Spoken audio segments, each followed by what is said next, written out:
Welcome to SHOWstudio. It's Paris Fashion Week over in Paris. Here in London, it's a Sunday morning. We all made our way to SHOWstudio to talk about the new Givenchy collection. And there is good reason, because there is change afoot at Givenchy. Riccardo Tisci has left his position there. He left his position there a while back and has been replaced by Chloe Keller of Chloe fame. And this is her debut collection for the house. We're going to sort of dive into what we make of the appointment in general and what she's done there. She's talked a little bit about her intentions for the house as well, so we can talk a little bit about that. But before we deep dive into the Givenchy collection and what's been going on in Paris in general, I will let my fabulous set of panellists introduce themselves, starting with you.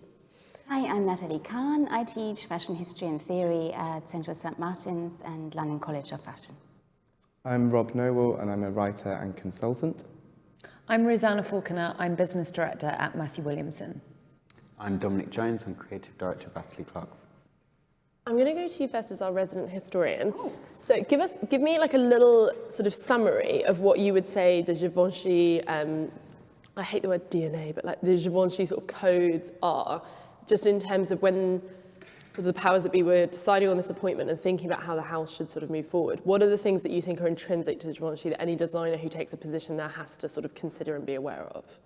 I think the first thing, maybe that's an obvious thing to say, but the first thing that comes to mind is, of course, the relationship between the designer and the muse. And I don't really like the term the muse, but Givenchy and Audrey Hepburn. Yeah, that's very obvious. But before coming to the panel, I thought about that this morning, and I thought, to me, the brand Givenchy embodies that shift from Hollywood star system to celebrity culture like no other brand, no other brand. And I think, to me, that's, of course, also, Tisci's greatest legacy is how he brought these celebrities together, how he built them up, how he turned them into something, bigger than themselves. And that's why he's so liked and loved. And I think that's also why, Givenchy, it's not designer and muse. It's really about partnerships, and both have managed to sustain that. And celebrity culture is, of course, a symptom of our time. And there is a purpose to it, and I'm really interested to see how that gap can be filled. And I'm sure it will be a completely different approach. New thing. Yeah. Well, it's interesting, isn't it? Because just thinking about sort of Chloe, she's not someone who I would necessarily associate with that sort of world. Chloe, there's like the Chloe girl, but I wouldn't say there are these like key celebrities that you associate with. When you think of Tisci Givenchy, you think of like these key women or men who, have really embodied that. What did everyone make of the appointment? Rosanna, were you a fan? I was surprised. I was a huge fan. We were just saying of Claire's work at Chloe. It was just everything that I aspire to wear, and such fun, feminine, bohemian, gorgeous clothes. And I know we were just saying it had huge commercial value for them. I think she really nailed it that summer when Bohemia was back last year with the Rainbow collection. I was really surprised, because as a woman who associates herself with that ilk of brand, I suppose, the Chloe, the Isabel Marant, the Gucci, the Etro, I hadn't really ever even considered Givenchy on my spectrum of brands. To me, it was a very different woman. And so I was surprised, and I think Claire is very aware of that surprise that the industry feels. And she said very openly in her piece of the New York Times a couple of weeks ago, I'm looking to surprise the industry with this first collection. Well, because it is interesting, just going back to some of the names that were being thrown around, like people were talking about Virgil Abloh sort of being up in the running for that position, which, would feel much more in step in a way with what Tisci did, given, Abloh's great with these kind of modern muses, these celebrities, he's great with that kind of world and very modern clothing. So I think, as you say, this is a very sort of and she is the first female artistic director to ever work at Givenchy. What did you make of the appointment, Rob and Dom? What did you think? I was definitely surprised. I think Tisci had established he was probably, I don't think he gets enough credit for the amount of what he achieved there, and kind of what, in a more wider cultural sense, what he did with fashion. People talk constantly about trying to reach the millennial consumer, but he actually did that in a very real way. He was the first person to work with Kim Kardashian. He was the first person to work with Nicki Minaj. He was the first person to do tour outfits for Rihanna. You know, he was working with the celebrities that young people. Brought her to the Met Gala, didn't he? She was banned, and he brought her into that. And he, was aware of who young people are actually looking at, who they aspire to be like. You know, he was the first person of this generation to bring sportswear back onto kind of Paris catwalks. He understood that young men don't want to wear suits anymore; they want to wear big basketball t-shirts. So, and her aesthetic is obviously a world away from that.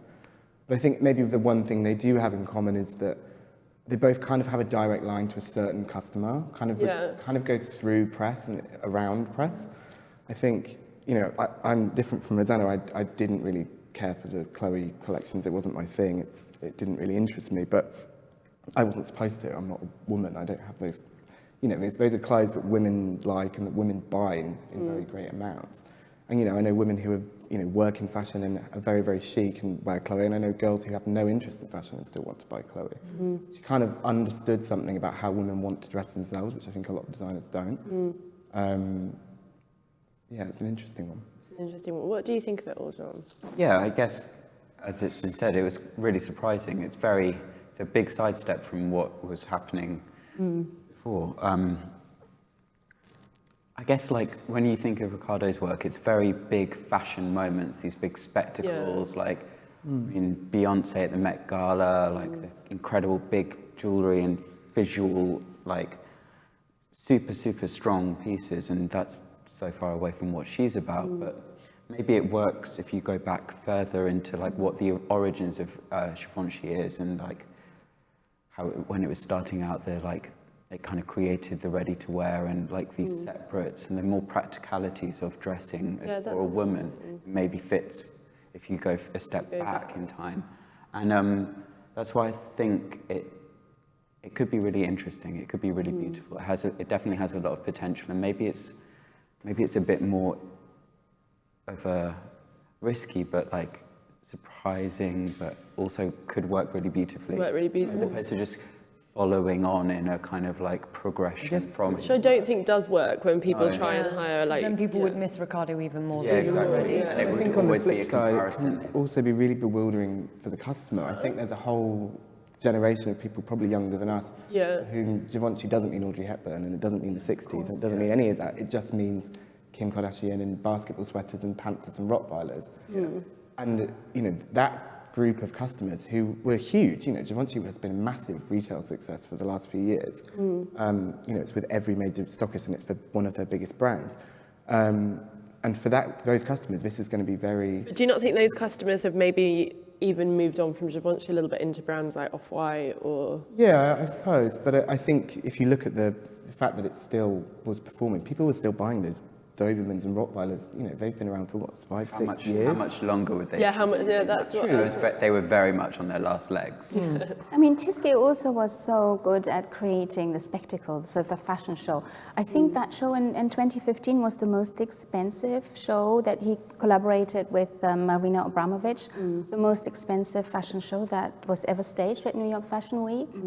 And that was an event that brought everyone together, and it was political because it was about religion and where it was staged at Ground Zero. So I don't know how you can even begin to sort of find a new approach to presenting clothes. It's really, really hard, but I think it's a good move to take it back to Paris and to do that and to just say it's about something else now. I think also I think it's interesting what Dom says in a sense is that you have to move on in some ways. I think that's the thing that's kind of tricky, and I think, we've witnessed this quite a lot at like appointments at the moment, and I think, the Saint Laurent example is quite good of this, is where brands get stuck trying to hire someone who can do the house, but can also basically do a version of the last designer that was there, and it can get really sort of uncomfortable, and I think that's why you often see these short-term appointments, and you see a lot of really sort of misfit appointments as well. Like Lanvin's a really interesting example of that being happening, where you had like Boucheron Jara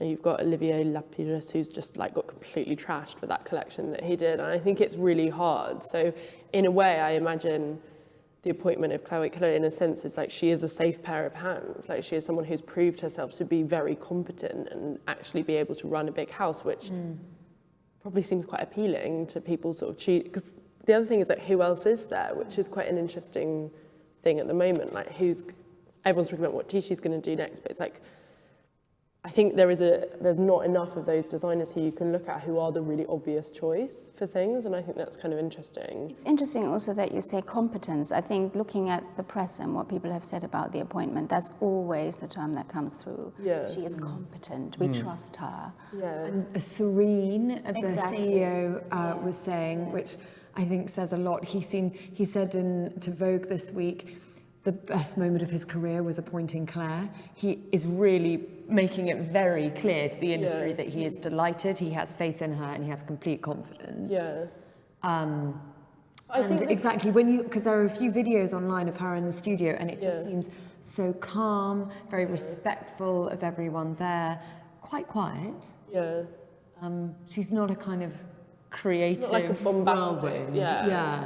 But then they had that with, it was Givenchy by Riccardo. It's like he was at the forefront, and maybe actually someone like her fits a new mood for the house, where if things aren't working, maybe it's not going to be a disaster. She'll be good at taking feedback and switching things accordingly. Like, I don't get the impression she's, that sort of sense of sort of the egotistical designer. I don't know if that feels that appropriate anymore, and if brands can continue to sort of work like that, where you have someone coming in and making these demands.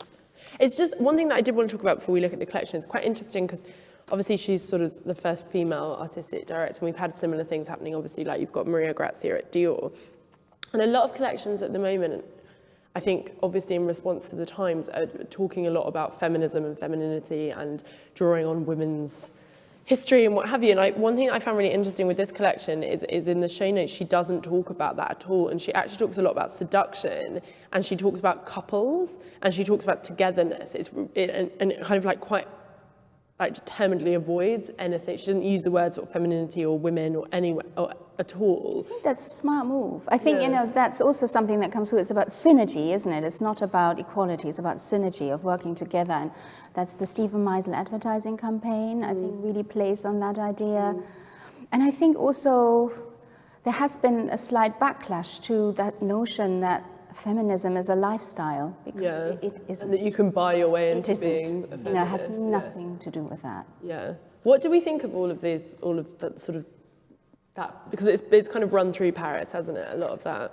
And what you mean, the feminism slogans? And And all, because I predicted that, I thought that would be something that they would play on more as a house, given she is the first artist. It just seems to make for an easy story at the moment. So I've been kind of quite relieved that they've stayed away from that sort of like terrible. It would have been a very easy headline, Yeah. I mean, feminism has been like the new sex of fashion, hasn't it? Yeah, it The new has. way to sell. It's kind of almost like a bit cliche now. Totally. And what do we think of that Dior collection and that sort of, what do you think, Rob, of all of that? Well, there's a lot of things about that. But I think it's, I think people are seeing through it as well. I mean, the criticism was very strong against that collection. All of the runway critics, very critical of the work that she did in that Dior collection of trying to present feminism as a trend. But it will be interesting to see if customers have the same view. I know those "We Should All Be Feminist" t-shirts did sell. People did want to buy them. And, I find that inexplicable. But clearly, someone out there is resonating with them, and they, So it's kind of a different.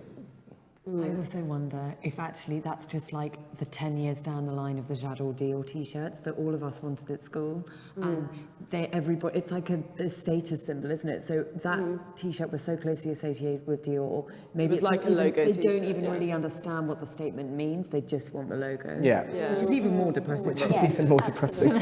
Oh gosh. Yeah.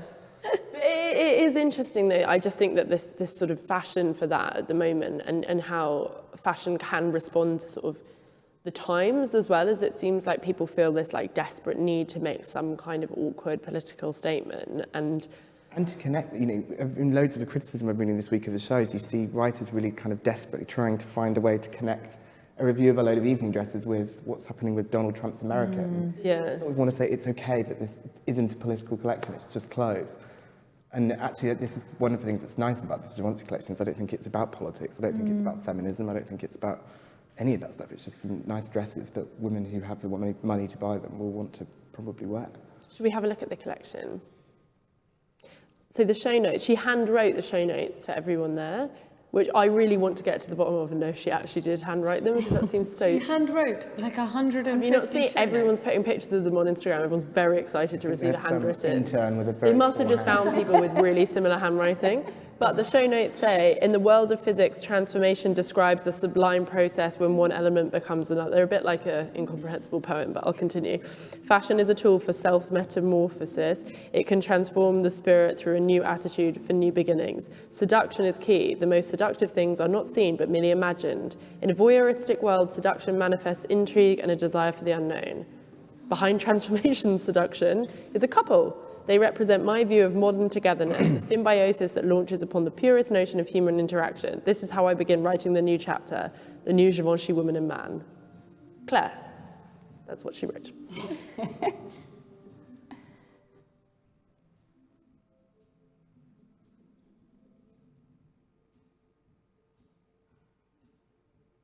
Has anyone ever published anything on show notes, analysing them, as if they were really saying I something? would love to do that. That would be nice. find them hilarious. I think that would be a really good gift book for fashion people.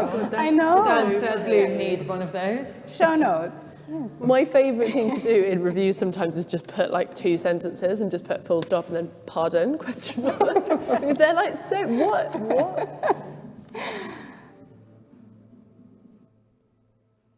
It lacks the kind of high drama, almost like the camp thing that you got sometimes at a Givenchy collection. Like this is much more sort of, like weirdly, yes, I find it a bit Vuitton-y, you know, that kind of like stomping girls, like lots of accessories, you know.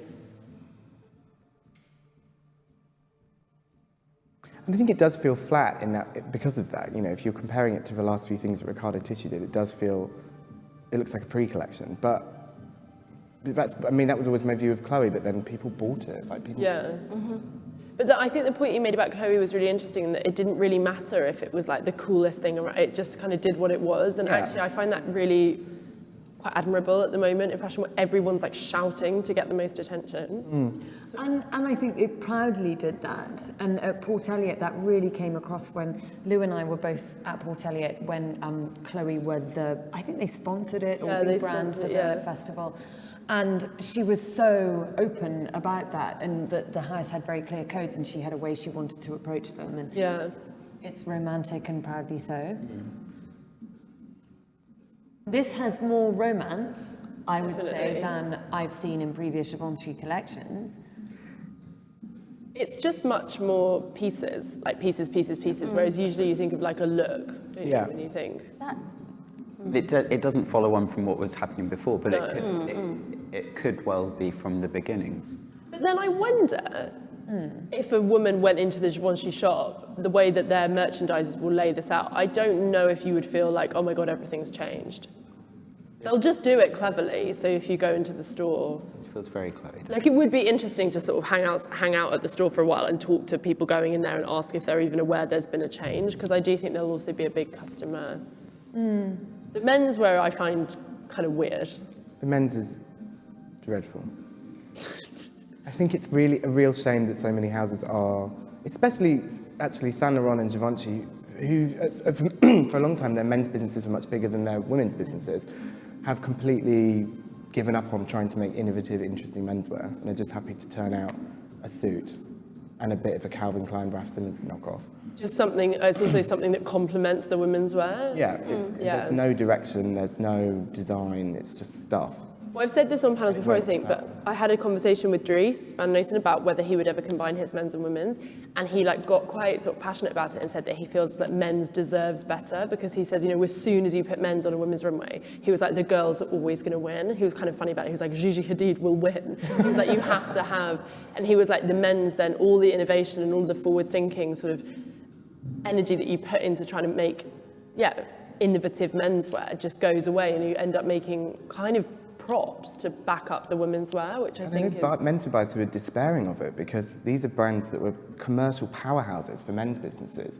You know, You're saying you don't want to wear that outfit? I mean, look at it. It's not, you know, the one thing that you can say about Riccardo Tisci's menswear was that you knew who the end consumer was. There's a guy who was going to wear that stuff, and they were. He was also so good at connecting with culture, with music, with the people that, were part of his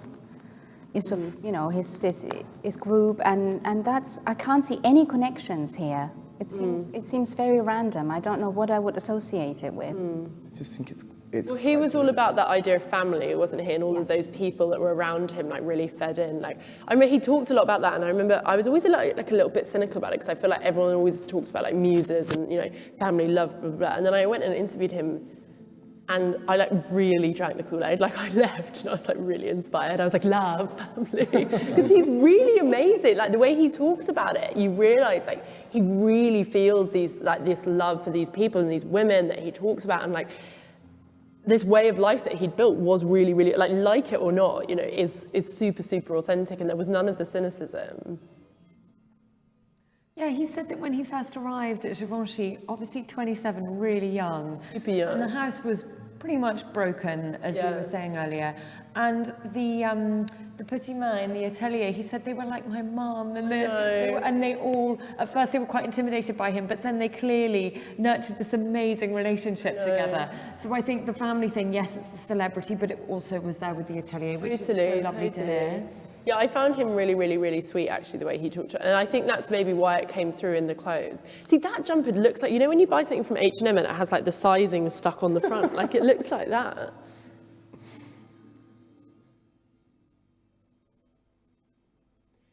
Yeah, it's interesting though when you see because I was quite interested to look at the Chloe collection now, because they've, I'm going to pronounce her name wrong, it's like Natasha Ramsey Levy, I don't know if it's Levy or Levy, I'll just say something in between.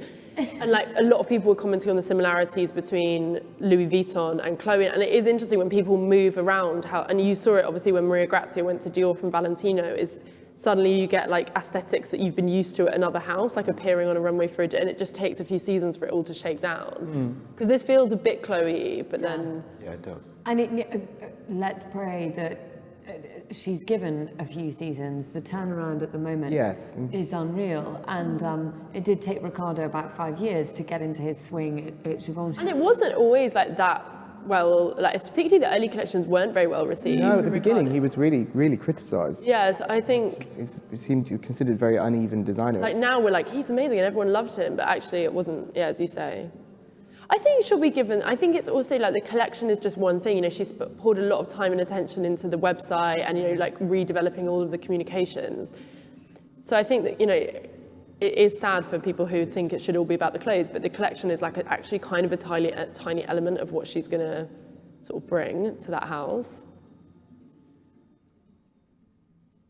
I wonder who won the tickets. Oh, yeah. Right, with that little campaign. The little wanted campaign around, I think it was Paris, New York, Milan and London. And you could rip off, if somebody's lost a cat and they leave their phone number and you rip off the little ticket on the bottom, and you could go to a URL and get a ticket. I think that's quite sweet. Yeah. And 50,000 people entered. Really? Yeah, it's amazing. And wow, only, that is only amazing. A handful got the seat. I think it was in the end. It was or something, yeah. So wait, what is it? You had to... So you had to go to a URL and just enter your details, and 50,000 people entered their details. The posters were... Because I was kind of confused about... Were they legit? Yeah, the posters were of a cat, the Jürgen Teller cat. Yeah. And it said wanted, and then I think it explained a bit more. But it said, come to the show. It must have been a lot of posters if it was 50,000 responses. Yeah. I just don't know if I approve of people commodifying lost cats. It's actually very upsetting. I have a cat, and if I lost a cat, you see that moved so beautifully. Yeah, I'm kind of into that. I think that I kind of like the more, but then it's the more Chloe-esque stuff in a way, isn't it? That's working. I was just thinking as well about the relationship between the girl and the boy, because historically the Givenchy, with Riccardo Tisci, the Givenchy guide... Twig. Are you listening, or are you talking about twigs? Sorry, there was a twig in her hair. I've just noticed it. Continue. Coming out of the bushes. I'm saying that with Tisci, the Givenchy guy wasn't the partner of the Givenchy girl. The Givenchy girl was in a cocktail dress, and the Givenchy guy was in a t-shirt. Yeah. Whereas here, there does seem to be some more effort to bring them more in line with each other. Yeah. The guy's now in a suit. He's in a kind of Saint Laurent knockoff, but it seems to be closer, I suppose. Yeah, it is interesting because I feel like there was a period where everyone was trying to make them look the same, like they shared their wardrobe, and now everyone's trying to make them look like they're dating. And I wonder if we'll now go back to sort of like eventually it'll go back to them being distinct. It kind of goes in waves, doesn't it? But there is this thing at the moment, of making them look like they're a couple. It definitely doesn't feel like escapism. Like No. the thing about Ricardo, and he was like of that generation, like especially when I first fell in love and was starting to work in it, it was very much like a fantasy escapism. Like fashion was like, it's kind of like artistic Well, palette. those couture pictures, like, you know.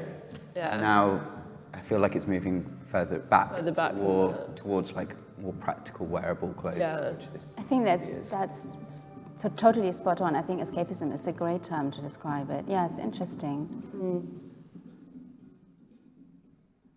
And then, of course, there's all that talk about the website as well, and that is. And I thought there was a really interesting quote saying that the website is now designed like an object in its own right. So now the online presence becomes like a handbag or a dress, and a lot of thought goes into designing each detail. But then these houses are so behind with their digital strategy. Like if you think of sort of what, like I always bring it up on panels, but if you look at what Gucci are doing with all of their digital stuff, and like everywhere else, it just feels like so old-fashioned. The LVMH brands as well are so behind. So behind, yeah. When the website launched, I really wanted to read online on websites like Campaign, Industry. This is what digital tech people read, and I was hoping Campaign would give an objective view of the website.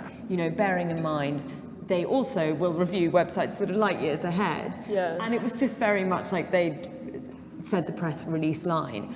I think what we need to bear in mind is the CEO and Claire, the way they were talking about the website was really the way most brands outside of fashion were talking about websites 5 years ago, 8 years ago, about the integration of content and commerce and how it should be perfectly efficient and how the user should be seduced.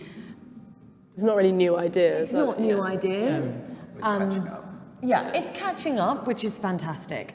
And I think the CEO has said very openly that the best part of the website that Claire achieved was the efficiency. He was so impressed by the efficiency and the time and work she put into that, so the efficiency of the user journey. Unfortunately for me, when I went on last night, I discovered that they only actually ship within France. So I think it's been slightly misbilled. I know they're looking to lay out European shipping by the end of the year. That just feels so risky. Absolutely bizarre. There's a complete disconnect between how they're promoting it and what it actually is. Like what did? And in the articles, there's no mention of that, which was, I was there for about 5 minutes being like, come on, I used to be a head of digital. Have I lost my skills that much? I can't even shop a website now.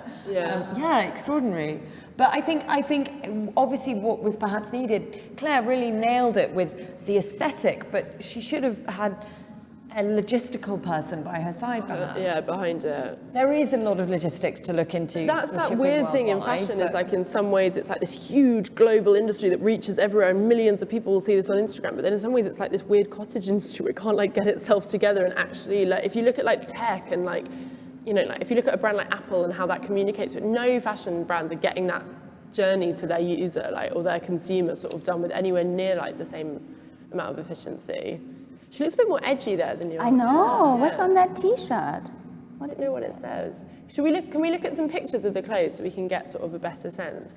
I mean, but that's also coming back, and I know I've mentioned this already, but celebrity culture. It really, and I know, it's authentic, I'm sure. I totally see that with Tysky, but celebrity culture has only one purpose, and I go on and on about that when I teach on this, because it's a big topic for us.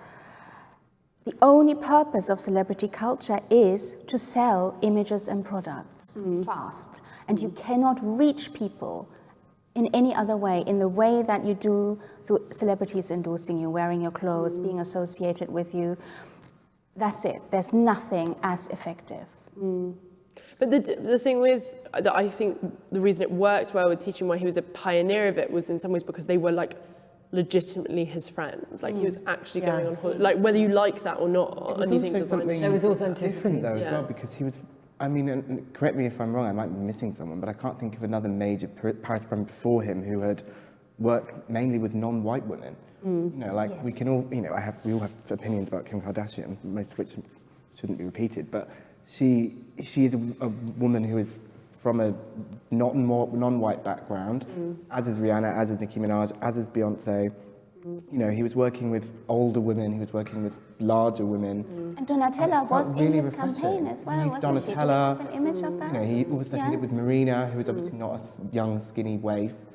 And Chloe very strongly sticks the other way. It's very much about young, skinny, blonde, white girls.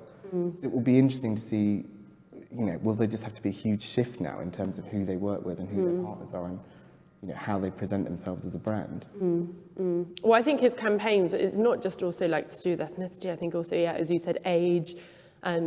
He's one of the first people to sort of like long before it's become this sort of trend that it is now, would put people who were sort of, you know, gender non-binary or trans within his campaigns, you know, for a long, like years and years and years ago. And I think it's what's hard though, it's as if you're a designer who's sort of ahead of the curve with stuff like that. Like now it's so normal in a way. And I do think, but I always think that's the same with Olivier at Baumann. It's like, whether or not you like him or not, he's done more for sort of diversity than anyone else ever. And people like talk the talk and stuff, but like actually like Riccardo and him together, I think, have sort of changed who the modern muses, to go back to your conversation about muses, are. And now, you know, it is Rihanna and Kim Kardashian and people like that, which I think is kind of really interesting when... The other aspect of that, especially, I mean, we have the images here from the Met Ball. Celebrities are also about, they're different to stars. You know, we can't compare them with Hollywood stars who had all this power and mystique about them. There's nothing mysterious about celebrities. We build them up and we break them down. But do you think young people do you think they differentiate between like a movie star or someone like Kim Kardashian? I don't know if, do you think they do? Yeah, I think they do. That's interesting. So what's our takeaway for the collection itself? Everyone's like, no. I think it will sell, I imagine. I think that if they manage to find the Chloe woman and convince her that she should now be spending her money with Givenchy, which is a big if, because I think probably for the last 10 years, the Chloe woman you wouldn't have gone into a Givenchy store for and Chloe was absolutely. I would have actually been quite intimidated to go into a Givenchy store. Yeah. And also because Natasha's work at Chloe, the new Chloe, it is Natasha. Now I'm having is so strong, and it gave it that like collection this got new really good spin. reviews. It was like, didn't it? wow, that's really exciting. Yeah. A good start. Yeah. Yeah. She has said in her things, this is how I begin writing a new chapter. So she has been very much like, you know, give me a chance. I agree, I find the menswear like deeply unexciting, which is a shame because... I love the evening wear. I really love the evening wear. For men?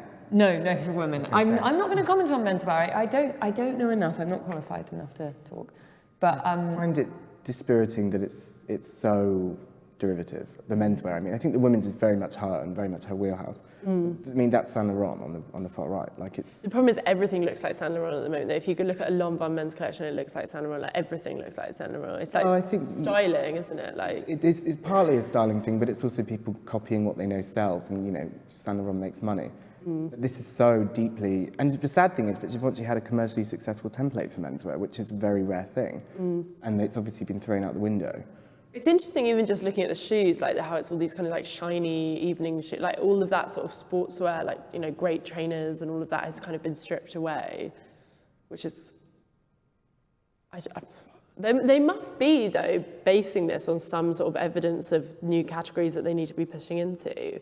She doesn't seem to me like the kind of designer who's going to be like just driven by gut alone. She's someone who's a pragmatic designer. She did a 150-page document to present to the CEO and then subsequently Arnaud of LVMH when she was in the running. And I think that shows the amount of research. Yeah, exactly. She calmly puts into her...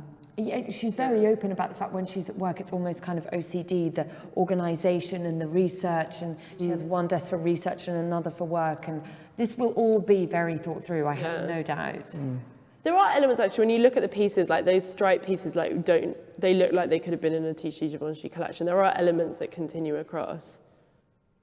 But we're not bowled over with excitement. Because it was funny on Instagram yesterday, everyone was like, when they started getting those like handwritten stuff and like all the invitations, everyone was like saying how like the excitement was sort of palatable. And I wonder now if people are sort of a bit more But I don't think that's the intention with her work here or at Chloe. You know, I don't think anyone was ever bold over example with Chloe, but it was, as we said earlier, you know, that quiet powerhouse that's just shifts stuff and makes Quite a modest designer. Yeah. I don't think you're supposed to be like bowled over. Yeah, and often those collections where everyone's like, yeah, slay, don't sell. You know, it's all very well getting the Instagram people excited and going, this is so fabulous, but, you know, she makes clothes that women were actually buying, which is worth a lot more. I think that's because, like, the people in the industry that do like that slay moment, like, grew up wanting to get into fashion because of that kind of, like, generation of fantasy and, like, that's what they think, that's what they believe fashion should be. Yeah, that sort of costume, like, That, element, like, big moments that that then can move over into, like, editorial, that can be the front cover. Do you know what I mean? But that's... I also kind of slightly take issue with those kind of moments, and some critics who are kind of obsessed with them, because it's like, I don't know if I like the way those kind of catwalk moments like promote women. Like, often it is like you're this like kind of like trussed up cake doing like some sort of camp pose, and I actually think this is kind of more modern in a way, and I do think there's something kind of interesting about that. There's that cliche about how female designers understand dressing women better, which I think is a cliche and quite not necessarily a true one. But I do think it's true of her. I think she does seem to design with a view to who is going to wear these clothes, where are they wearing them. You know, none of these women are in a particularly high heel. None of them look like they're about to fall out of the clothes. You know, they look like clothes you could walk out of the show and around the corner and not get laughed at. And I think that's really, like, that really speaks to the time. Like, we're not in an opulent moment of of society, and like, I feel like people don't want to go out looking blingy and expensive. Yeah. Like you might have the money to spend on it, but you don't want to necessarily Look like that. Okay. Well, we were reading that review of Saint Laurent. Was it Vanessa, the one who talked about the dresses looking like little puffs, and she was like, you couldn't sit down in them.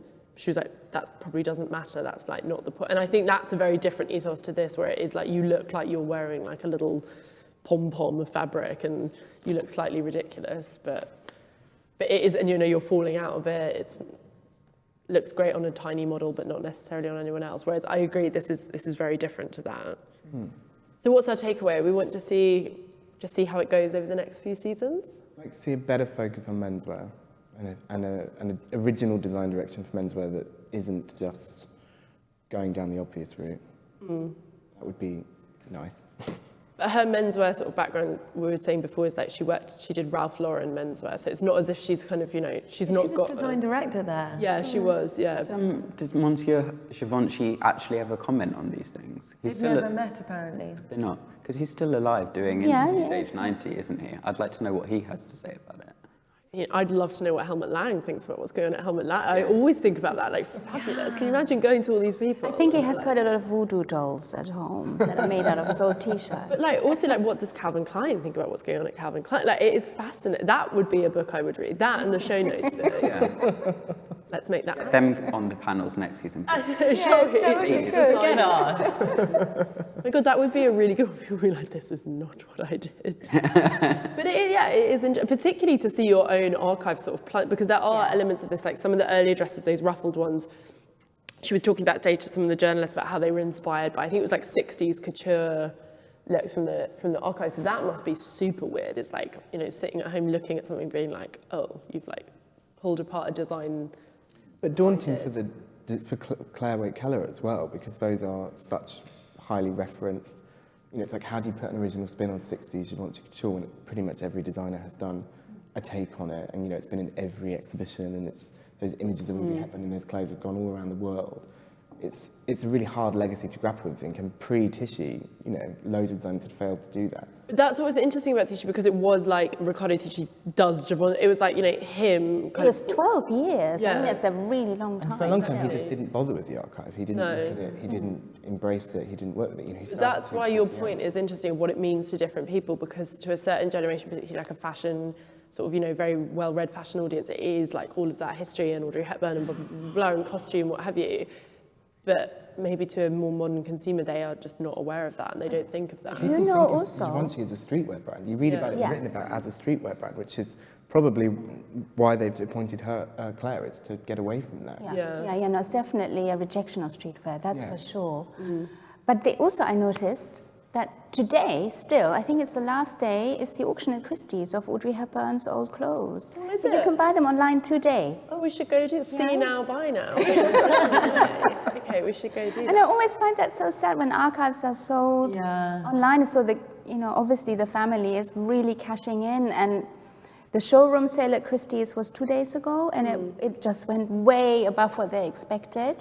So with the Givenchy dresses and other designs as well. I wonder if images, they'll be buying everything. them back for the archive or anything. Yeah, you never know. Or they'll just go somewhere and will never be seen again. Never be seen again. Oh, that's quite sad. I want to go check that out though. I want to have a look. Well, should we give her a round of applause for giving us food for thought on a Sunday morning?